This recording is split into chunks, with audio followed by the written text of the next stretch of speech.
Hello everyone! Ito ang aking araw, maulan-ulan na morning.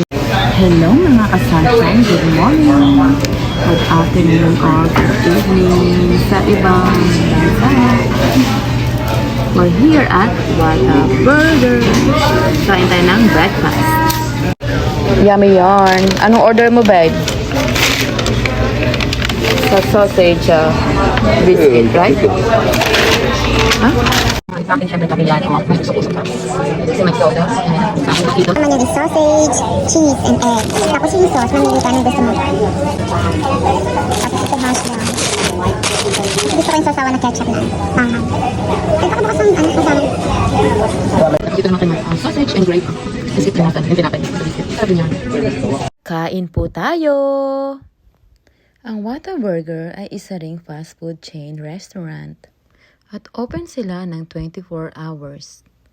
Ang espesyal talaga na binibenta nila ay ang mga burgers. Ang pinaka-paborito kong binibenta nila ay ang patty melt. At nagsaserve din sila ng breakfast, tulad ng kinakain namin ngayon. At syempre, hindi mawawala ang kape. Kape is life! Nagsaserve din pala sila ng mga... Ako tayo. Ang sure na lang kami naman kasi busog na. Ito lang in-order namin. And I'm going to keep it from your brownie. Okay. And I'm going to keep this when I need it to go. Uwi na kami. May hugot siya. Sabi ko, ano nahanap mo? Nahanap ko na. Wow! Kilig to the bone, Mat. Wow! May hugot si Mike. Matamis yarn. Mas matamis pa sa asukal.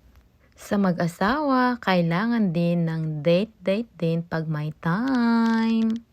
Siyempre, para mas lalong tumamis ang pagmamahalan. Dumaan din pala kami sa talyer. Pinuntahan namin yung isa naming sasakyan kasi sira yung gas gauge niya. Sabi ng mekaniko, hindi pa daw dumarating yung parts. Ngayon pa lang darating ngayong araw na ito. At dito na po nagtatapos ang aking video. For more videos, follow for more. Thank you po. Bye!